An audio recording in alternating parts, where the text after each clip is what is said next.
Hello, everyone, and welcome back to Potty Play Entertainment. My name is Chris, and in case you don't know, I review movies and I rank them on a scale of 0 to 100 in increments of 5. Today, we are going to be talking about 2018's Venom. Now, Venom Let There Be Carnage came out like a couple weeks ago. I know I'm always late with new releases. I apologize. But I figured before I talk about that movie, I would talk about the first Venom. Also, I will be reviewing No Time to Die. So just to let you know, that will be coming soon. I wanted to review the other Bond movies. I already reviewed Casino Royale.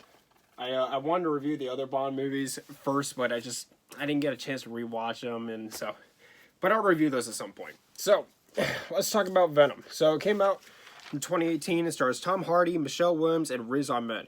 It was directed by Ruben Fleischer and is produced by Howard Chen, Edward Chang, Tom Hardy, David B. Householder, Stan Lee, rest in peace, and Kelly Marcel. And this movie tells the story of a reporter who basically betrays his fiancée, and he loses her, and he loses his job. And then one day he is joined with a symbiotic alien named Venom, and Venom and him team up to take down an evil corporation that is planning to bring this whole species of alien over to Earth to take over the Earth.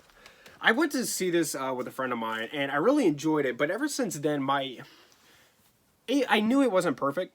But even now, like, my knowledge and understanding of movies is better than it was then. So I'm able to, like, criticize this film a little bit more. So I don't like it quite as much as I did when I first saw it. But I do still like this movie, even though it's not great. But let's just get into it. So here's my pros with the film. First of all, the special effects are really cool. All the CGI in the movie is flawless. It looks great. It's a very funny movie. The banter between Tom Hardy and Venom is really good. And that leads me to my next pro, which is that Tom Hardy has excellent chemistry with Venom. Even though Venom's not real, he does that so well in this movie and in the sequel, where he has such chemistry with something that isn't actually there. It reminds me of Who Framed Roger Rabbit. Like, they had such chemistry, even though it was a human and an animation. It's really interesting. And he does it great. Also, Venom and the villain, the symbiotic villain in the movie, they look great. They're really, really cool looking. I do remember in Spider-Man 3 how I'm pretty sure Venom can, like, shoot webs, couldn't he, in Spider-Man 3? He can't do that in these new ones. I don't know if that's a good or a bad thing. I just thought I'd point that out because I think that's interesting. And the action is fun. It's a CGI fest, but I mean, it's fun. I like it. Now let's get into my cons. So for one thing, this movie can be kind of slow. It takes a long time for this movie to get going. You got to be patient with this film. Not that it ever gets boring. It just takes a long time to get going. Also, there's a scene where, Eddie Brock, right? He's the reporter. That's Tom Hardy's character. He falls out of a window and whatever, and he drives a motorcycle. Well, his motorcycle is conveniently parked in this alleyway, so he's able to get on it and get to run away from the villains. And I'm like, who parks their motorcycle in an alleyway? It's conveniently there, and 9 times out of 10, you leave a motorcycle in an alleyway, it's going to get stolen. So that was dumb. The evil corporation gimmick is so old. I'm tired of that. Enough with the evil corporations, bro. This has got to stop, all right? I'm over the evil science corporations. This trope needs to die. And also, the villain, played by Riz Ahmed, he sucks. He's terrible.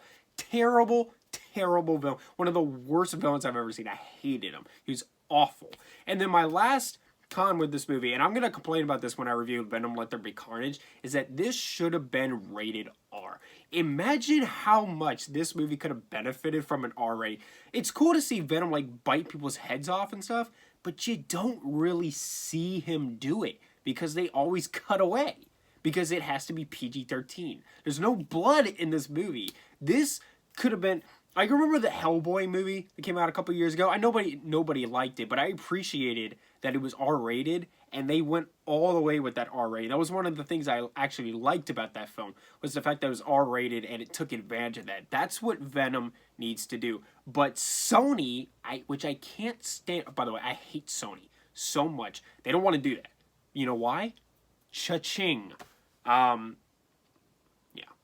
But overall, this isn't a bad film. I feel like this is a movie that people crapped on way too much. It's really not that bad. I like it, but I don't love it. Like, when I rewatched this the other day before I went to see Venom 2, that was the first time I had seen this since I saw it in theaters.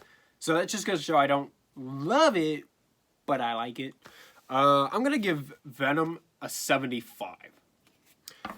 Alright, so like I said, reviews for Venom Let There Be Carnage and No Time to Die will be coming soon. Thank you so much for watching. Subscribe to Pilot Player Entertainment for more. Hit the like button, leave me review suggestions down in the comments down below. Follow me on Instagram at Pilot Player Entertainment for channel updates and written movie reviews, and much love.